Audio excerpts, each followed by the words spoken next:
Hey, vinyl community, it's Mazzy here, and I haven't done a contest entry in a while.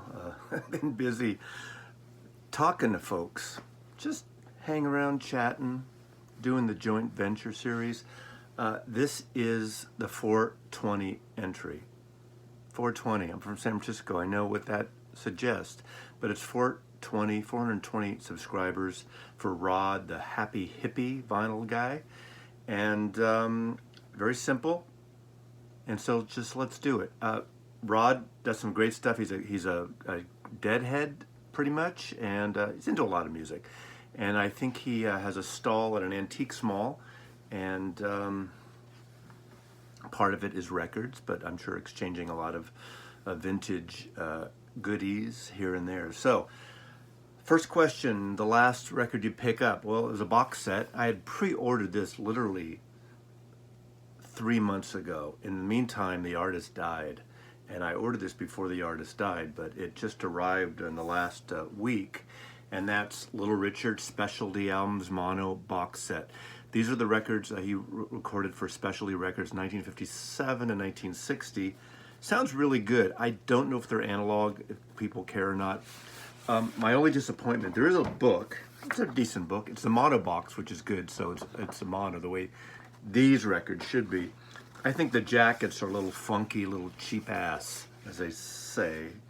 But we got Little Richard, his greatest hits. I'm working backwards. 1960, Little Richard's greatest hits in mono.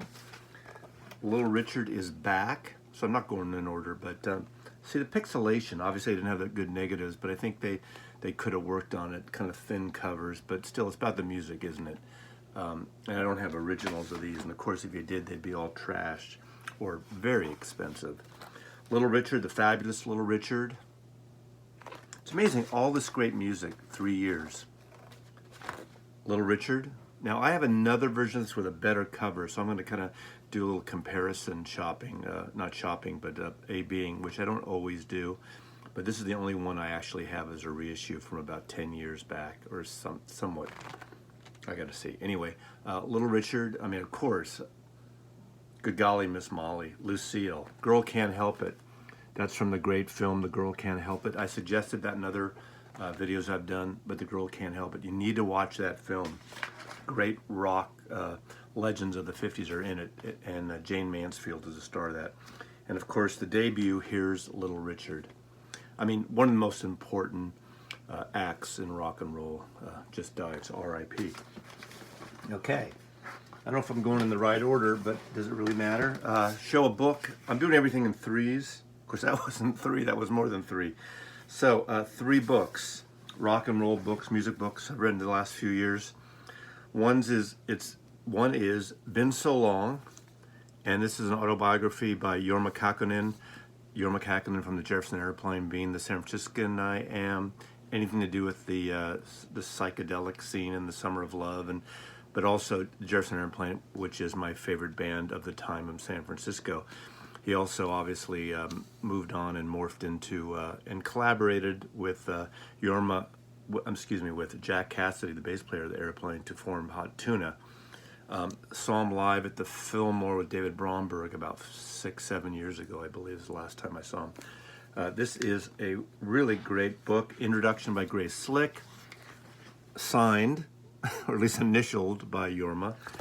So cool book about that whole scene and his musical inspirations. And that, sticking with the San Francisco scene, Joel Selvin was the rock critic for the San Francisco Chronicle for many years, has done a lot of books on San Francisco and other rock icons, and this is an amazing book. This is about the Altamont, leading up to the Altamont with the Rolling Stones concert that switched gears. It was going to be in Golden Gate Park, and then it moved to it was going to be the Sears Point Raceway up in Napa, and then obviously Altamont.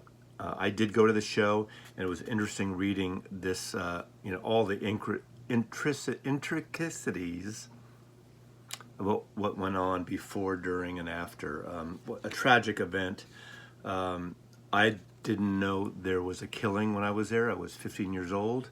But I did see the Stones and the Flying Burrito Brothers and Santana and the Jefferson Airplane. The Grateful Dead did not play. but that was way back, and it was a shit show, but it was an experience, definitely. And then lastly, I showed this at one point in praise of Ralph Gleason. Music in the Air, selected writings of Ralph J. Gleason. Ralph J. Gleason was the premier music critic for the San Francisco Chronicle from the late 50s and through the 60s and beyond until he died. He co-founded Rolling Stone magazine with Jan Wenner in San Francisco. Great essayist. Has a whole jazz series that was on PBS, KQED in San Francisco local. You can see some of those performances with great artists, including John Coltrane and others. Interviewed Bob Dylan early on in San Francisco, wrote about the Beatles and Dylan and pop music, and championed the whole San Francisco scene and the Fillmore and the Avalon ballroom scene with the Airplane and the Grateful Dead. Great essays from his articles in the Chronicle. So that's that. Now, 3 music videos. That's the last question. I'm showing this Elvis movie, King Creole, because I think next to Jailhouse Rock is probably the best Elvis movie. It's in black and white, and I don't know why they have this color cover. It's my favorite of any of the Elvis Presley soundtracks. It's New Orleans. It's got a New Orleans feel. The song Crawfish on the soundtrack is amazing, but it's one of his better acted performances. But so Kid Creole, Elvis Presley. Then Heart of Gold, Neil Young, Heart of Gold. Great live performance. This is the Ryman Theater, I believe. I think. One performance filmed by the great filmmaker Jonathan Demme. Some of you know him because he did Wild at Heart. He did Hannibal Lecter, Silence of the Lambs film where he won Academy Award for several Academy Awards. He did the Talking Heads Stop Making Sense documentary performance, live performance video, and he did the Robin Hitchcock documentary, Storefront Hitchcock. So he has a great, big music fan, a great sense. This is really well shot, great performance of Neil Young. And lastly, Dick Cavett Show, Rock Icons. This is an anthology of a lot of interviews and music performances from Bowie, David Crosby, George Harrison, Jefferson Airplane, Janis Joplin, Joni Mitchell, Ravi Shankar, Paul Simon, Sly Stone, Steve Stills, Gary Wright, Stevie Wonder.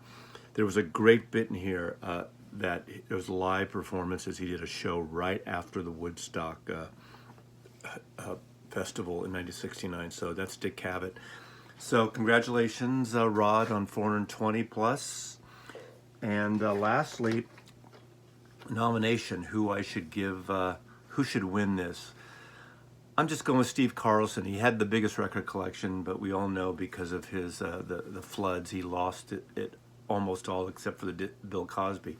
So I think he can buy $33 worth of the remaining Bill Cosby used records. So Steve Carlson, help him out.